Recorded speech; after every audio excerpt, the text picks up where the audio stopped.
scouting out a good spot to record today. This might be a good spot, but also it's a little close to the trail and I don't want to embarrass myself, so yeah. There are so many spider webs here, you can't see it, but you have to power through. Now this is a good spot. That's a big squirrel. He's got suspensor tag. He's the Blair and Vladimir Hartman.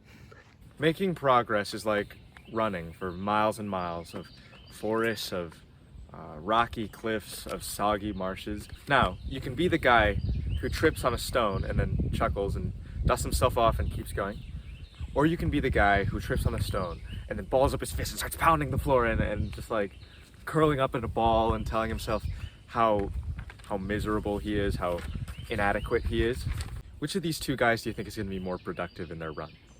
And not just in that little moment of wasted time when you're like balled up on the floor crying, pissing yourself, but in the long run, the guy who feels good about himself, who thinks like, oh, I made a mistake, it's okay, we're human, we always make mistakes, that guy is going to be the better runner, I think, if he believes in himself more. Guys, some life advice: when you have an impulse to climb a tree, you should climb the tree. It'll make you happy. There's ducks.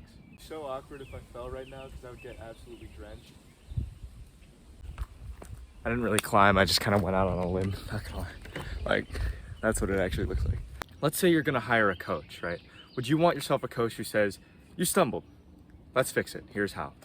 Or would you want a coach who sees you stumble and then berates you and demeans you and then says, don't stumble?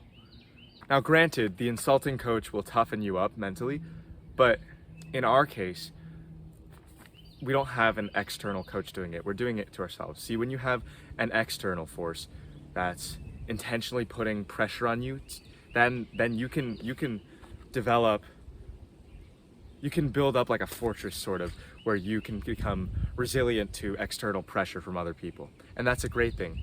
But when you're demeaning yourself, there's no point to having those walls. The walls are useless because you are already inside them, demeaning yourself. Does that make sense? If the ruler is in the castle beating himself up, then there's no point to the castle walls because you've already bypassed them. That's the difference between internal demeaning and external demeaning. Demeaning ourselves to toughen ourselves does not work. So I ask you, which coach would you prefer? The one who gives it to you straightforward and tells you exactly how you can get better without like berating you for failing, or the coach who will insult you? Insult, not insult. Diction is very important. You would probably want the more simple, direct coach who would encourage you with advice. So why don't we treat ourselves the same way? We always think about treating other people the way we want to be treated. We never really think about treating ourselves the way we want to be treated. And that's equally as important.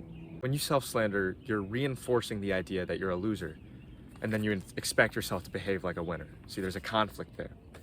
And yes, that sort of self-slander, self-hatred it can initiate progress, but it's not sustainably productive. And I think we should just cut to the chase and consistently have some self-respect.